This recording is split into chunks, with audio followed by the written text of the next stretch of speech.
Demokrasi Malaysia dengan Indonesia. Indonesia lebih maju. Kerajaan yang diterajui oleh Datuk Seri Anwar Ibrahim memang betul-betul menyusahkan rakyat. Tak ada satu kebaikan pun yang dia buat. Hari ini masyarakat antarabangsa melihat Indonesia sebagai sebuah negara yang subur demokrasinya.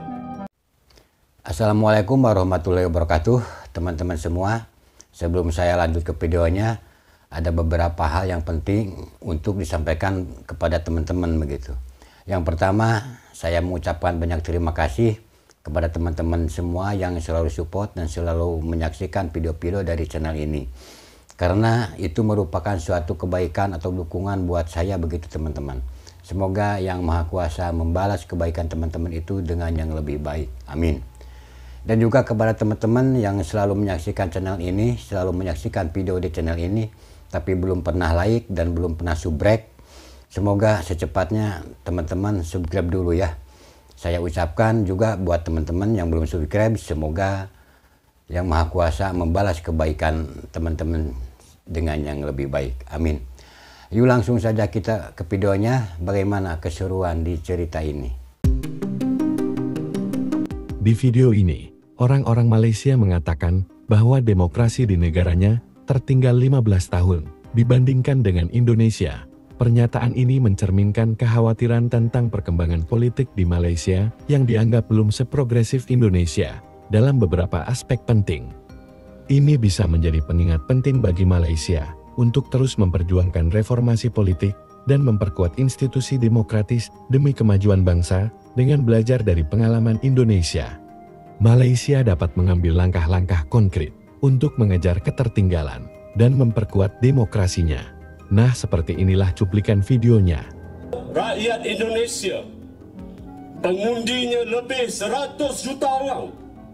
Hari ini masyarakat antarabangsa melihat Indonesia sebagai sebuah negara yang subur demokrasinya. Tuan-tuan dan puan-puan sekalian, ramai rakan-rakan kita buat lawatan ke Indonesia. Nak lihat sendiri proses pengundian di Indonesia. Mereka melihat bagaimana semua parti-parti yang bertanding, lebih daripada 10 parti yang bertanding di Indonesia, mereka diberikan hak sama rata dalam proses nak berkempen kepada rakyat, nak beri penerangan kepada rakyat. Semua calon-calon diberi ruang masuk dalam televisyen. Tak macam Malaysia, sekejap-sekejap Najib, sekejap-sekejap Rosmah. Besok Najib balik, malamkan Rosmah balik. Tak ada orang lain. Tapi di Indonesia, calon boleh saja menggunakan media elektronik, media cetak. Mereka juga boleh menggunakan kemudahan-kemudahan yang ada. Mereka boleh berjumpa rakyat, berkempen, menyatakan visi, menyatakan polisi mereka. Tidak seperti di Malaysia. Mereka tak buat projek-projek segera ni.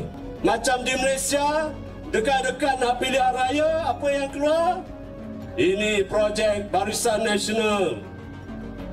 Naikkan projek ni. Masjidnya dah rasmi lagi kali keempat. Panggil Menteri Besar rasmi. Banding demokrasi Malaysia dengan Indonesia, Indonesia lebih maju.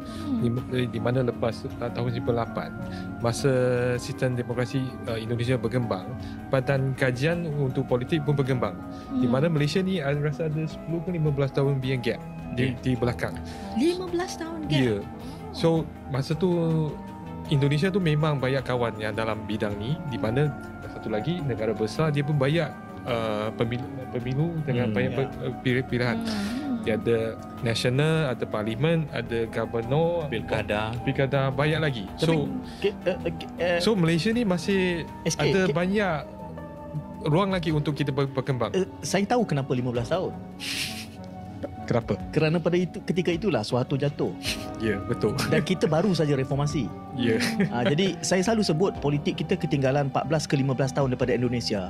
Semata-mata kerana itu kita belum pernah menukar rejim yang 60 tahun dan kita boleh bayangkan tak ada keperluan. Masa itu tak ada keperluan, tak ada marketnya untuk firma guaman seperti kalian.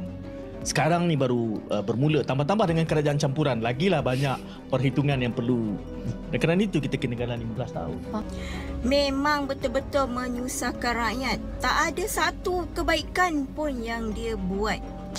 Kau tengoklah tahun ni, tak meriah sungguh. Bunga api tak ada, ketupat tak ada, lemang tak ada, rendang tak ada, ayam tak ada, daging tak ada, telur tak ada, minyak tak ada. Semua tak ada. Ramai rakyat merungut. Susah kan? Dengan kerajaan Anwar Ibrahim ni ramai yang merungut. Kau tengok jalan raya, orang tak sanggup nak balik kampung. Duit tak ada, hidup susah.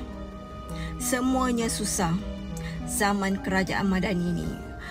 Pergi rumah sana rendang ubi kayu, pergi rumah sini sambal ubi kayu, ketupat ubi kayu, semualah ubi kayu. Sana sini nak jumpa daging ayam lembu semua dah tak ada, mahal. Orang mampu makan ubi kayu je. Sambal ubi kayu, rendang ubi kayu, ketupat ubi kayu, semuanya ubi kayu. Rakyat dah susah, dah tak mampu dah. Yang cakap tu kesian. Sebenarnya jiwa dia kacau. Terbaik Datuk Seri Anwar Ibrahim. Dalam diam buat kerja. Tengok suami yang di Gaza sana tu kembali bersama isteri dan anak-anaknya. Usaha Datuk Seri Anwar Ibrahim sebagai Perdana Menteri membantu untuk anak-anak yang sedih, isteri yang sedih dapat beraya bersama, kembali bersama, kasih bertaut. Dalam diam Datuk Seri Anwar Ibrahim buat kerja. Lepas tu tak ada yang merungut. Ayam tak ada, telur tak ada, minyak tak ada di hari raya. Semuanya ada. Semua mampu. Tengok jalan raya melekat. Nak balik kampung padat, padu, sesak. Tanda ekonomi baik sebenarnya. Tapi apa yang kau nak dustakan? Sebab jiwa kau kacau. Alhamdulillah. Terima kasih. Mampu buat yang terbaik untuk Malaysia, Datuk Seri Anwar Ibrahim. Kalau tengok Indonesia juga example. Orang Indonesia yang berbangsa Cina, dia ada nama Indonesia. Perasan? Yes. Perasan. Kat Malaysia tak ada pun Tak ada. orang yang nama Malaysia atau nama Melayu, tak ada. Kalau Chinese lah. If not mistaken, kat Indonesia ni dia, correct me if I'm wrong, dia memang integrate semua orang. Dekat Malaysia, dia more like you boleh hidup bersama, bersepadu tapi tidak integrated. So nama Cina, nama India, nama Melayu. Tapi kat Singapura, kat Indonesia susah unless kau tengok muka dia. Nak tengok muka pun tak tahu ini Cina ke Melayu ke, mix ke macam mana. Kalau tengok dekat TV dia tu, movie dia tu memang dah bercampur-campur lah. Dia dah campur lah dia punya perkahwinan tu. So lagi susah nak Apa nak perkataan tu? Asimilasi Ya, dia assimilated. Yes. Assimilated. Yes. Dekat Malaysia tak. So dari segi itu memang akan ada perbalahan lah. And then perbalahan ni makin lama makin teruk. I think memang membimbangkan lah. So that's why for them untuk tinggalkan Malaysia tu dia macam masalah. Tak masalah. No, bukan nak criticize them. I understand why they doing it. And then for us pun, kalau you dapat offer Nazri, okay, bagi contoh lah, Thailand. Maybe the Chinese can go to the Singapore dan reside kat sana. Maybe the Malays boleh pergi ke Thailand. Contoh.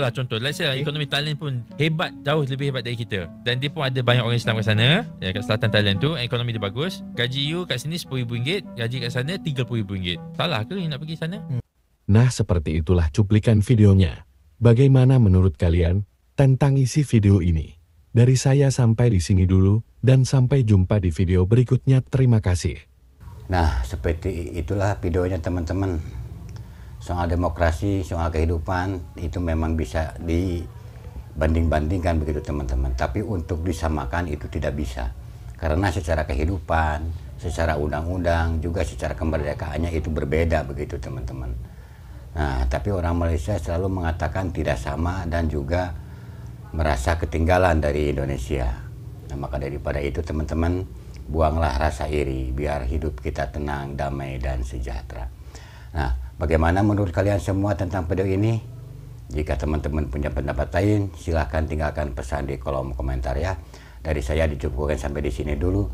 Selamat jumpa lagi di video yang akan datang. Wassalamualaikum warahmatullahi wabarakatuh.